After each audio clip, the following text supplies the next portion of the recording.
نظامی صاحب، شبلی فراز صاحب نے ہمیں لیا ہے. شبلی صاحب، thank you very much for your time. Sir, کیا وجہ بنی ہے حفیظ شیخ صاحب کی رخصت کی؟ دیکھیں جی، بنیادی وجہ تو یہی ہے کہ جس طرح مہنگائی ہوئی ہے، جس طرح کہ غریب لوگوں کو ظاہر ہے کہ تکلیف میں ہیں، تو پرائم منسٹر صاحب جن کی سیاست کا محور غریب لوگ ہیں، تو ان کو اس سے کافی جو ہے تو کنسرن تھی کہ وہ مہنگائی کنٹرول میں نہیں لا پا سکے تھے. تو اب یہ کووڈ بھی ہے، تو اس میں ایک نئی ٹیم پرائم منسٹر صاحب نے تشکیل دی ہے جو اکانومی کو دیکھے گی اور ایسے فیصلے کرے گی جس سے کہ غریبوں کو ریلیف مل سکے. نظامی صاحب، تو یہ شبلی صاحب، یہ کو پوری نئی ٹیم آ رہی ہے. Hafeez Sheikh is not the only the first one. Well he is the first one, اور اس طرح اور بھی جو بھی تبدیلیاں انشاءاللہ کل تک پرسوں تک میکسیمم اس کیبنٹ آنے والے جمعرات کو جو کیبنٹ کا اجلاس ہے اس سے پہلے جو ہے تو وہ ہو جائیں گی. اور نہیں، وہ تو آپ کا نام بھی آ رہا ہے کہ انفارمیشن اینڈ براڈ کاسٹنگ کے 2 الگ وزیر کر دیے جائیں گے. تو آپ کی بھی ترقی ہے یا تنزلی ہے اگر ایسا ہوتا تو؟ نہیں جی، وہ دیکھیں فی الحال تو مجھے اس کا کوئی آفیشیل کوئی وہ نہیں ہے، ویریفیکیشن نہیں ہے کہ میں کہہ سکوں کہ اس طرح ہو رہا ہے. لیکن جو بھی ہوا تو کل تک میکسیمم پرسوں تک پتہ چل جائے گا. تو پیٹرولیم کے لیے جو آپ کا نام آ رہا ہے شبلی صاحب، اس سے متعلق صداقت ہے؟ دیکھیں جی، یہ تو ابھی مجھے معلوم نہیں ہے، یہ کیا ساریاں ہو رہی ہیں، لیکن مجھے اس وقت آفیشیلی کوئی اس کا وہ نہیں ہے، خبر نہیں ہے. نہیں، لیکن یہ بتائیے شبلی صاحب کہ صرف حفیظ شیخ صاحب کا سچ جانے سے مہنگائی جو ہے وہ ختم ہو جائے گی، حالات ٹھیک ہو جائیں گے اقتصادی؟ دیکھیں جی، بیسیکلی اکنامک پالیسیز ہوتی ہیں جو کہ ڈٹرمن کرتی ہیں چیزوں کو، اور جو آپ کے جو ماکرو اکنامک ڈیسیژنز ہوتی ہیں اس پہ تو ظاہر ہے کہ جو پالیسی یا جو ڈیسیژنز ہوتی ہیں وہ اس میں فائنانس منسٹر کا کافی اہم کردار ہوتا ہے. تو ہم یہی سمجھتے ہیں کہ انشاءاللہ اس تبدیلی سے جو ہے تو چیزوں میں بہتری آئے گی. شبلی صاحب، یہ کیا صرف مہنگائی ہی وجہ تھی؟ اگر یہ وجہ تھی تو پھر as a face of P T I انہیں پیش کر کے سینٹ کا الیکشن لڑوایا گیا، اور ایک بہت بڑا مارکا جو تھا وہ اپوزیشن اور حکومت کے درمیان تھا. دیکھیں جی، وہ اپنی جگہ پر مطلب ہے کہ حفیظ شیخ صاحب ایک قابل شخص تو ہیں، اور ظاہر ہے کہ ان کا اپنا ایک تجربہ ہے.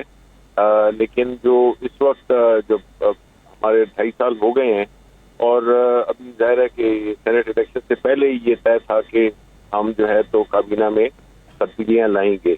تو وہ سینٹ الیکشن ہو گیا ہے، تو یہ اس سلسلے میں اور بھی تبدیلیاں ہوں گی، جو کہ ایک نارمل چیز ہے کیبنٹ کا ریشفل ہونا.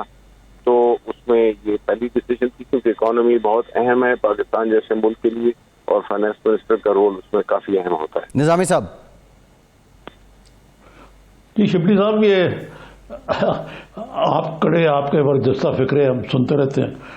یہ جو پی وی پی اور پی ایم ایل این میں پی ڈی ایم کے اندر سر پٹول ہوئی ہے، اس پہ آپ کا کیا تبصرہ ہے؟ دیکھیں جی، یہ تو ہمیں یہ جو ہے تو جو اکٹ ہے یہ کوئی اتنا دیر پا نہ ہوگا، نہ اس میں کوئی فطری طور پہ بھی یہ ایک چل نہ سکنے والا اتحاد تھا. تو وہی ہو گیا کہ چھوٹی سی چیزوں پر ان میں اختلافات ہو گئے، اور ہر جو فیصلہ تھا وہ پاکستان مسلم لیگ نون خود لینا چاہ رہی تھی. اور جی ٹھیک ہے، شبلی صاحب کی آواز مزید نہیں آ رہی. صاحب کے غبارے میں سے ہوا بڑی جلدی نکل رہی ہے، اس میں وہ آپ کا کارنامہ ہے یا ان کی آپس کی باہمی اختلافات ہیں؟ نہیں جی، میرا خیال ہے کہ ان کے آپس کے اختلافات ہیں. اس میں ہم نے تو صرف یہ کہا تھا کہ یہ ہونا ہے جلد یا بدیر. تو وہ ہمیں تو اس کا علم نہیں تھا کہ اتنا یہ جو ہے تو اتنی چھوٹی چیزوں پر یہ ایک دوسرے سے تو یہ نہ صرف اختلاف کریں گے بلکہ ایک دوسرے کے خلاف. شبلی صاحب، بلاول صاحب نے کہا حفیظ شیخ صاحب کا جانا پی ڈی ایم کی فتح ہے، IMF کا منتخب نمائندہ جو ہے اس کو بھیج دیا گیا ہے، تو اس کا مطلب ہے خان صاحب نے پی ڈی ایم کا پریشر لیا اور پھر یہ حفیظ شیخ صاحب کو رخصت کر دیا. نہیں جی، پی ڈی ایم کا کیا پریشر، وہ اپنا پریشر خود نہیں سنبھال سکے تو ہم پہ ان سے کیا پریشر ڈالنا تھا. تو ایسی بات نہیں ہے، یہ ایک پازیٹیو چینج ہے مادر کی صورت میں، اور ہمیں اس کو اسی طرح ہی لینا چاہیے. اور ہم سب پاکستانی یہی دعا کرتے ہیں کہ ایسا ماحول انشاءاللہ بنے جس سے کہ مہنگائی بھی نیچے آئے اور ہماری جو اکنامک ایشوز ہیں وہ بھی احسن طریقے سے ہینڈل ہوں. وہ لگائی جائے، فلائٹس بین کی جائے، کئی طریقے ہیں اس میں. لیکن یہاں تو الٹا ہی صاف تھا، جو آیا وہ آتا گیا. اب آپ دیکھیں کہ گجرات اور لاہور اور جہاں سے برطانیہ سے زیادہ لوگ آتے ہیں وہ ہاٹ اسپاٹس بن گئے. اچھا نظامی صاحب، اب حالات یہ ہیں، پشاور کے لیڈی ریڈنگ اسپتال نے OPD بند کر دی ہے. KPK میں بہت سے اسپتال ہیں، زیادہ تر اسپتال جو ہیں ان میں اب گنجائش مزید مریض لینے کی نہیں ہے. پنجاب میں بھی گنجائش کم ہوتی جا رہی ہے، اور یہ جو لاک ڈاؤن لگایا گیا ہے آپ یہ بھی کہہ رہے ہیں یہ مؤثر نہیں ہے. آخر پھر اس مرض کی دوا کیا ہوگی؟ کیسے اس کو کنٹین کیا جا سکتا ہے؟ آپ کو کیا لگتا ہے؟ دیکھیں یہ مرض کی دوا تو اب یہی ہے کہ ایک تو SOPs پہ اسٹرکٹلی عمل درآمد ہو، گو کی پالیسی نہ ہو. دوسرے اس سے زیادہ ضروری ہے کہ ویکسین کے بارے میں زیادہ پرائرٹی دی جائے ویکسین کو منگانے کی. اس بارے میں یہ نہ سوچا جائے کہاں سے مل رہا ہے، جہاں سے بھی ملے ہمیں لینا چاہیے، کیونکہ یہ انسانی جانوں کو بچانے کا نسخہ ہے اور اس پہ کوئی کمپرومائز نہیں ہونا چاہیے. اچھا نظامی صاحب، ویکسین پہ جتنی سیاست ہو چکی ہے اب تک، یہ بھی بڑا حیران کن ہے. سندھ حکومت کے وزیروں کی جانب سے یہ کہا گیا کہ اگر وفاق اجازت دے دے تو ہم ویکسین خرید سکتے ہیں. اب وفاق نے اجازت بھی دے دی ہے، تو یہ کورونا کس حد تک، پہلے lockdown, simple lockdown, smart lockdown, اس پہ سیاست ہوتی رہی، اب ویکسین پہ ہو رہی ہے. یہاں ذمہ داریوں سے مبرہ کون ہو رہا ہے؟ دیکھیں نہیں، ایک تو یہ ہے کہ سیاست تو یہ ہو رہی ہے کہ یہ فلاں پارٹی کی حکومت کی وجہ سے یہ معاملات جو ہے خراب ہوئے. لیکن حقیقت یہ ہے کہ سبھی لوگ اس میں ملوث ہیں. اور جہاں تک سندھ گورنمنٹ کے موقف کا تعلق ہے، وہ تو ٹھیک ہے، اگر انہوں نے اجازت دی ہے وہ امپورٹ کرتے ہیں، اس سے پہلے نہیں تھی، تو یہ تو ان کا وہ تو سرخرو ہوتے ہیں اس میں. جی اچھا نظامی صاحب، یہ سیاست کا آپ نے ذکر کیا ہے، اس سے پہلے پیپلز پارٹی اپنا موقف تو دے رہی تھی، لیکن اب آپ کیا لگتا ہے جو ریزگنیشن کی بات ہے 2014 میں جو پرنسپل سٹینڈ تھا پیپلز پارٹی کا کہ ایک منتخب حکومت کو گھر نہیں بھیجنا، آج بھی وہی سٹانس پیپلز پارٹی نے اپنایا ہوا ہے اور وہ عمران خان حکومت کو انڈائریکٹلی سپورٹ کر رہے ہیں؟ جی بلا واسطہ طور پہ تو اس کا نتیجہ یہ نہیں نکلتا ہے ان کے نام نہاد اصولی موقف کا. اصل میں PPP جو ہے یہ اس کی پرانی تاریخی پالیسی ہے کہ اسٹیبلشمنٹ سے بھی بیک چینل رکھو اور اپوزیشن بھی کرو. یہ ذوالفقار علی بھٹو یحییٰ خان سے بھی ان ٹچ تھے اور ادھر منویر الرحمان کی مخالفت بھی کر رہے تھے اور ادھر اپوزیشن کے ساتھ بھی ان کے تال میل تھا. لیکن الٹیمیٹلی انہوں نے وہی کیا جو ان کی اپنی مرضی تھی. اسی طرح محترمہ بے نظیر بھٹو بھی اپنے کارڈ اسی طرح کھیلتی تھی. میاں صاحب جو ہیں وہ بدقسمتی سے زیرو سم گیم کے عادی ہیں. اب وہ اپنے بھاری مینڈیٹ پہ سوار ہیں، حالانکہ ان کے پاس آپشن ہے شہباز کی اور حمزہ کی کہ وہ ان سے ذریعے شارٹ بال کھیلیں اور کوئی مذاکرات جاری رکھیں. لیکن انہوں نے شہباز شریف کی تو کریڈیبلٹی کوئی نہیں چھوڑی اور حمزہ کی بھی، اور ان کی جو بیٹی ہیں انہوں نے تو کانفرنٹیشنل پالیٹکس میں کی انتہا کر دی ہے. اور اس میں یہ تو پاکستان میں حقیقتیں ہیں جن کو مد نظر رکھ کر آگے چلنا پڑتا ہے. اور اسی صورت میں جی کوئی سیاسی پیش رفت ہوتی ہے.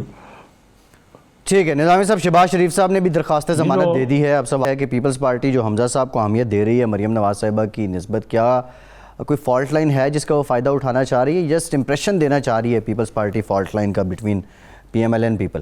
بریک کے بعد بات کرتے ہیں.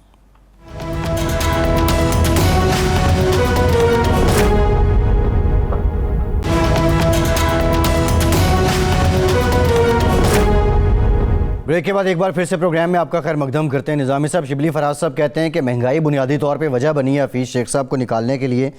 خیر یہ پچھلے 2.5-3 سال سے میڈیا کہہ رہا تھا کہ آئی ایم ایف کی پالیسیز پہ مینوان عمل کرنے کا سارا دباؤ عوام پہ جا رہا ہے.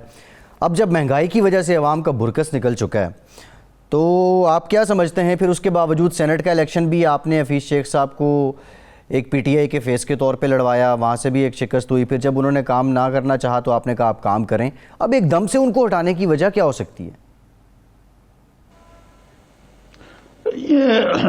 یہ عمران خان صاحب کی خصوص میدان اعتبار ہے. اس کے مطابق وہ بڑے تمطراق سے لاتے ہیں، لوگوں کو تعریف کے پل باندھتے ہیں اور ان کو امپاور بھی کرتے ہیں. جس طرح جہانگیر ترین صاحب کا نام لے لیں آپ. پھر جب ان کو فارغ کرنا ہوتا ہے تو ان کو کرپشن کا الزام لگا کے فارغ کر دیتے ہیں. یہی حال انہوں نے پہلے ان کے ساتھ کیا تھا، جو ہیں اسد عمر صاحب کے ساتھ اس سے پہلے. پھر اب اس کے بعد بھی یہی حال ہوا کچھ لوگوں کے ساتھ. اب حفیظ شیخ صاحب کی باری آئی تو حفیظ شیخ صاحب جو ہیں وہ کل تک تو ڈارلنگ تھے اور وہ سارا کچھ ٹھیک کر رہے تھے. اب اچانک مہنگائی کا توق ان کے گلے میں ڈال کے تو فارغ کر دیا. حالانکہ جو مہنگائی ہے وہ خالی حفیظ شیخ کی اپنی پالیسیز تو نہیں نا، یہ تو باقاعدہ کابینہ میں ڈسکس ہوتی ہیں اور سارا کچھ ہوتا ہے. اور یہ آئی ایم ایف پروگرام کا جانے کا فیصلہ اور اس کی شرائط منوان ماننے کا فیصلہ، جس کی وجہ سے اسٹیٹ بینک کی اکانومی جو ہے وہ تباہ کر دی گئی ہے. یہ نہیں ہو رہی، کوئی نہیں ہے. State Bank of I M F کا مرغ دست موز بن گیا. اسی طریقے سے اور جو بجلی کی آٹومیٹکلی آرڈیننس کے ذریعے قیمت بڑھ جائے گی اور یہ مہنگائی کی ریسیپیز ہیں. تو حفیظ شیخ کے جانے سے کیا ہوگا؟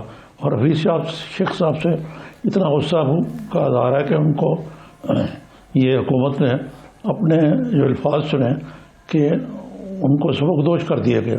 مطلب یہ بھی نہیں کہا کہ انہوں نے ریزائن کیا، کیونکہ وہ اچھا نہیں لگتا کہ اتنے لوگ جو ہیں وہ ریزائن کیے جائیں. اب اسی طریقے سے میں بھول گیا کہنا، جو بابر کا ندیم بابر صاحب، کیا نام ہے؟ بابر ستار، ندیم بابر صاحب. اب ندیم بابر کے ساتھ بھی یہی ہوئی ہے کہ جی بڑے ایکسپرٹ ہیں. جو لوگوں نے کہا کہ جناب یہ تو یہ نواز شریف کی بھی ایڈوائزر تھے. جی